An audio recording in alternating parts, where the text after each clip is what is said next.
Be me, name is Victor. 39 years old, standing in the parking lot of a building I'd worked in for 11 years. Holding a cardboard box with my desk stuff.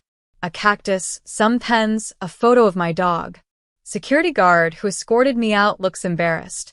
Says, "Sorry man, I know this is wrong." I just nod. Don't really know what to say. Never have known what to say. That's kind of the whole problem apparently. I was just fired for being emotionless. Not for poor performance. Not for misconduct. Not for anything I did wrong. For who I am. For how my face looks when I'm thinking. For not sharing my feelings in team meetings. For being quiet. 11 years of excellent work. Ended because I don't emote the right way. I should be angry, but I just feel numb. Which I guess proves their point. But I'm getting ahead of myself. Let me start from the beginning. I've always been quiet. Even as a kid, I was the one observing, not talking. My mom used to worry something was wrong. Took me to doctors who said I was fine. Just introverted. Just processing things internally instead of externally. Nothing broken, just wired differently. School was hard socially, but easy academically. I liked numbers, patterns, systems. Things that made sense. Things that didn't require small talk. College, I studied statistics and computer science.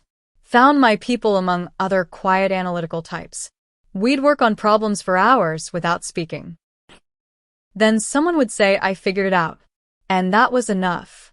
No need for team-building exercises or emotional check-ins. Just work, results, mutual respect. Got hired at Morrison Financial right out of college. Started as a junior analyst crunching numbers. Found I was good at it. Really good. Could see patterns others missed. Could build models that actually predicted outcomes. Got promoted steadily over the years. Junior analyst to senior analyst. Each promotion based on results. Not on how many people I chatted with in the break room. By year 11, I was the backbone of the data team. Everyone knew it even if I didn't advertise it. When something broke, they called Victor. When a model didn't make sense, ask Victor.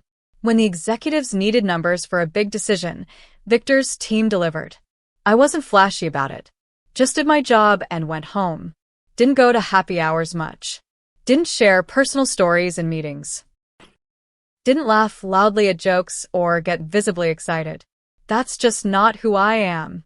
My team understood. We'd worked together for years. They knew I cared about them even if I didn't say it constantly. Knew I'd stay late to help them meet deadlines.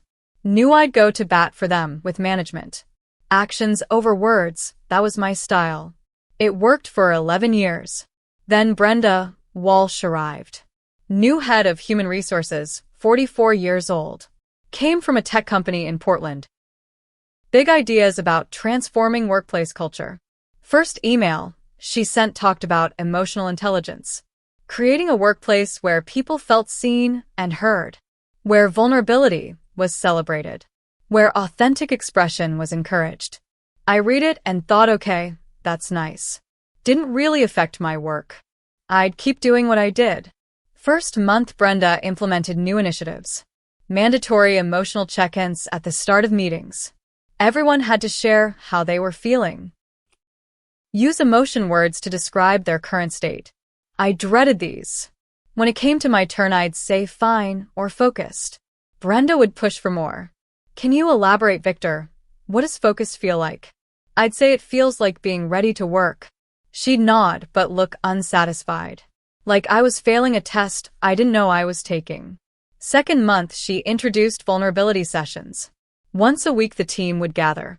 Share personal challenges and emotions. Support each other through active listening. I sat through these silently.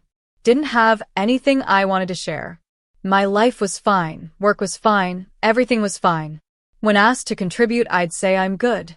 Thanks. Brenda started noting this. Said I wasn't participating in team bonding. I said I participated in work. Wasn't that enough? She said work wasn't just about output. It was about human connection. I didn't know how to respond to that. Third month, I got called into HR. Brenda sat across from me with a file. said she'd received concerns about my demeanor. I asked what kind of concerns. She said colleagues found me cold and unapproachable. Said my lack of emotional expression made people uncomfortable. I asked who specifically was uncomfortable. She said that was confidential. I asked what I'd done wrong. She said it wasn't about actions, it was about presence. I wasn't creating a welcoming, emotional environment. I sat there confused. My performance reviews were excellent. My team delivered consistently. Nobody had ever complained to me directly. Now I was being told my face was a problem. Brenda said I needed to work on emotional accessibility. Smile more, share more, express more. Attend optional social events. Participate actively in vulnerability sessions. She'd check in monthly to assess my progress. I left feeling like I'd been diagnosed with a disease. The disease of being myself. I tried. I really did. Force myself to smile more in meetings. Felt fake and uncomfortable. Tried to share in vulnerability sessions. Said things like, I'm feeling a bit tired today. Brenda said that wasn't vulnerable enough. Needed to go deeper. Share fears, struggles, emotional challenges. I didn't have any I wanted to share with coworkers. Kept my personal life personal. Was that wrong now? 4th month, another HR meeting. Brenda said my progress was insufficient. My emotional intelligence scores weren't improving. I asked what scores. She showed me a rubric. Categories like emotional expressiveness and interpersonal warmth. Rated by anonymous colleague surveys. I scored low on all of them. I pointed out my performance metrics were the highest on the team. She said performance wasn't just about numbers. It was about how you made people feel. I asked if I'd been rude or mean to anyone. She said no, not explicitly. But my neutrality was a form of coldness. My silence was a form of exclusion. I didn't know how to fix being neutral and silent. That was just me. 5th month, I got written up. Formal warning for failure to meet emotional engagement standards. I read the document in disbelief. Victor demonstrates consistent emotional unavailability. His reserved demeanor creates barriers to team cohesion. Despite coaching, he has not shown adequate improvement. I signed it because I had no choice. Went back to my desk and kept working. What else could I do? Change my entire personality. Become someone I'm not. I tried and it felt wrong. Like wearing a costume that didn't fit. My team noticed something was wrong. My colleague Sandra asked if I was okay. I said I was fine. She said, Victor, I know you, something's going on. I showed her the written warning. She read it and her eyes went wide. This is ridiculous. You're the best analyst we have. I shrugged. Apparently that's not enough anymore. Word spread through the department. People were confused and angry on my behalf. Marcus, another senior analyst, came to my desk. Said this is discrimination, you know that, right? They're punishing you for being introverted. I said, I don't know what it is. I just know I can't change who I am. He said, you shouldn't have to. 6th month, the end came. Called into HR again, Brenda plus the department head. Brenda did most of the talking. Said despite extensive support and coaching, I had failed to meet the company's emotional culture standards. My continued presence was negatively impacting team dynamics. They were terminating my employment. Effective immediately. I sat there processing. 11 years. Excellent performance reviews every single year. Multiple promotions based on merit. Never complained about my actual work. Fired because I didn't smile enough. Because I didn't share my feelings. Because I was quiet. I asked if this was legal. Brenda said employment was at will. They could terminate for any reason. I asked for the real reason in writing. She hesitated, then wrote, termination due to failure to meet cultural and emotional engagement expectations. Despite performance support and coaching. I took the paper. Evidence of my own absurdity. Security escorted me to pack my desk. Colleagues watched in shock. Sandra had tears in her eyes. Marcus looked furious. I kept my face neutral because that's all I know how to do. Packed my box in 10 minutes. 11 years in one cardboard box. Walked out without saying goodbye. Didn't trust my voice. Even emotionless robots have breaking points. That night I sat in my apartment. Stared at the wall for hours. My dog sat next to me. Only creature who never needed me to express anything. I thought about what I'd do next. 40 years old, highly skilled, terrible at emotions. Would every workplace be like this now? Would I have to perform feelings to keep a job? I didn't sleep much that night. Next morning my phone started buzzing. Texts from former colleagues. Sandra, Victor, what they did is wrong. We're not okay with this. Marcus, emergency team meeting this morning. You should know what's happening. Another colleague, Jennifer, check your email. I opened my email. Found a message from Marcus sent to the entire data department. Subject line. Victor's termination. We need to talk. The email laid out what had happened to me. The emotional engagement requirements. The written warnings for being too quiet. The termination for not smiling enough. It asked if this was the kind of workplace people wanted. Where personality was policed. Where introversion was punished. Where 11 years of excellence meant nothing. Marcus called for a meeting to discuss response. I sat there reading replies flooding in. This is insane. Victor trained me. He's the reason I'm good at my job. I'm introverted too. Am I next? This isn't about emotions, it's about control.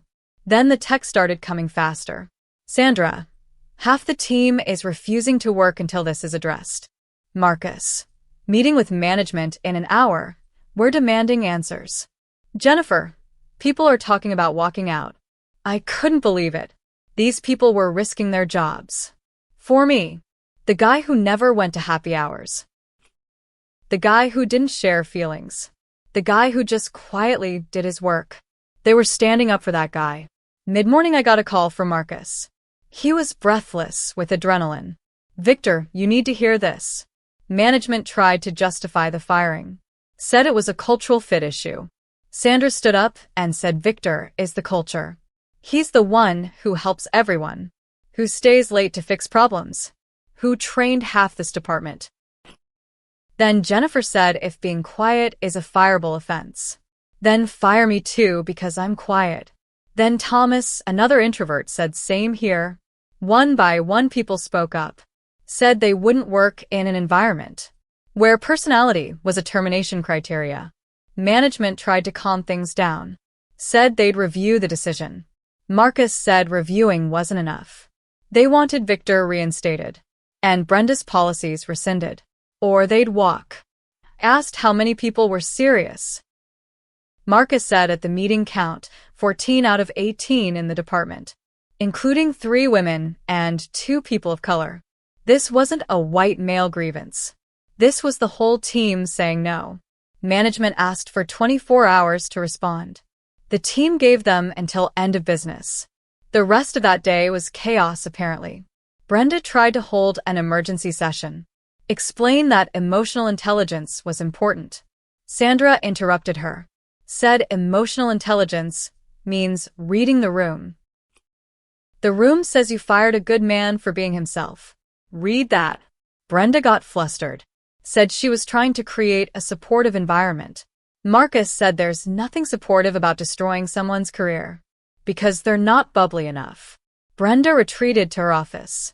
The team went back to their desks. But nobody worked. They sat in solidarity. Emails went unanswered. Reports went unfinished. The department ground to a halt. End of business came. Management asked for another day. Team said no. Either announce Victor's reinstatement, or we're walking out tomorrow morning. That night I got a call from the CEO's office. First time in 11 years the CEO knew my name. He asked to meet with me the next morning. Before any decisions were made. I agreed. What choice did I have? Next morning I put on my only suit. Drove to the office I'd been escorted out of 2 days earlier. Security let me in, looking uncomfortable.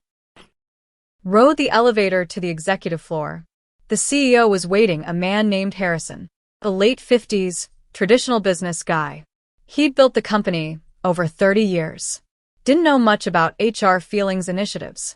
Just knew his analytics department wasn't working. And his best analyst was sitting in front of him. He asked me to tell him what happened, from my perspective. So I did. The emotional check-ins. The vulnerability sessions. The write-ups for being too quiet. The termination for not smiling enough. I showed him my performance reviews. 11 years of exceeds expectations. Showed him the termination letter. Failure to meet emotional engagement standards. He read everything twice. Then sat back and sighed. Victor, I owe you an apology. I didn't know this was happening. I trusted HR to handle culture. But this isn't culture, this is ideology. You shouldn't have been fired for being quiet. That's not a performance issue. That's a personality type. He asked what it would take for me to come back. I said I'd need the firing expunged from my record. Full back pay for the days I was terminated. And assurance that emotional expression requirements were removed. He agreed to all of it immediately. Then asked if I had any other conditions. I thought about it. Said I didn't want Brenda fired necessarily. But her policies needed to change. Not everyone expresses emotion the same way. Introverts shouldn't be punished for being introverts. Results should matter more than smiles. He nodded and said fair enough. That afternoon, Harrison called a company-wide meeting. Announced that my termination had been a mistake. That I was being reinstated with full back pay. That the company valued different personality types. And would be reviewing HR policies. To ensure they didn't penalize personal characteristics. The data department erupted in applause. First time I'd been applauded in my life. Didn't know what to do with my face. So I just nodded. Which got a laugh. Same old Victor. Brenda wasn't fired, but she was reassigned. Moved to a compliance role. New HR director brought in. Someone focused on actual workplace issues. Not emotional engineering. The vulnerability sessions became optional. The emotional check-ins became voluntary. People who wanted to share could share. People who wanted to work could work. Nobody was punished for either choice. Months later, things had normalized. I was back at my desk, building models, crunching numbers. Same as I'd done for 11 years. But something was different. I felt seen in a way I never had before. My colleagues had sacrificed for me. Risked their jobs because they thought I mattered, even though I'd never been the one bringing donuts, or organizing birthday parties, or sharing weekend stories.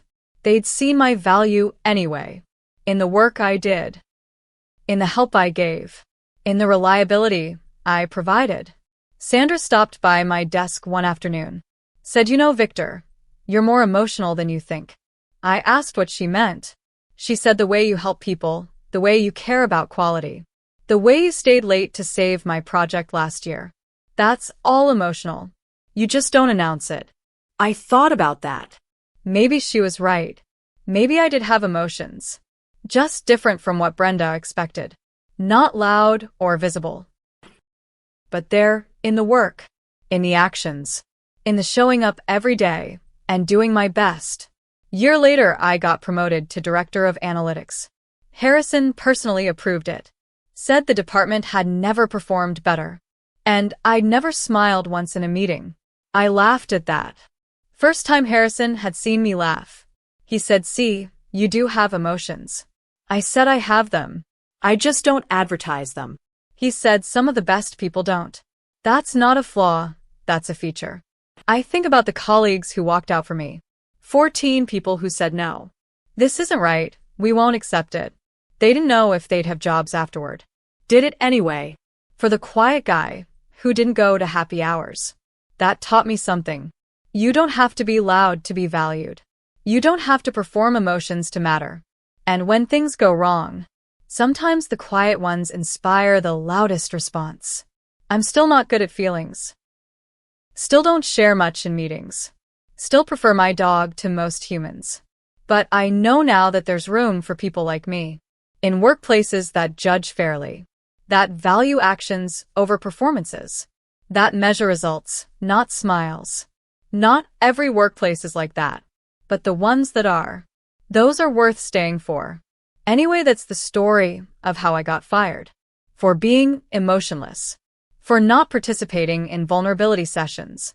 For having a neutral face while thinking. For being exactly who I'd been for 11 years. The same 11 years of excellent work. That apparently meant nothing compared to how I looked in meetings. But when I walked out with my cardboard box, something unexpected happened. The people I'd quietly helped for a decade decided to be loud for me. They refused to work, refused to accept the injustice, brought the department to a standstill, until leadership had no choice but to admit they'd made a mistake. Turns out you don't have to be emotional to inspire emotion in others. You just have to be real and do your job well and trust that somewhere, someone notices. Even when you're not performing, the work speaks. Even when you're not speaking, the actions matter. Even when you're not smiling. That's what solidarity looks like. People standing up for what's right. Even when the person they're standing up for doesn't know how to say thank you properly. I said it anyway. Awkwardly, quietly, sincerely. Thank you.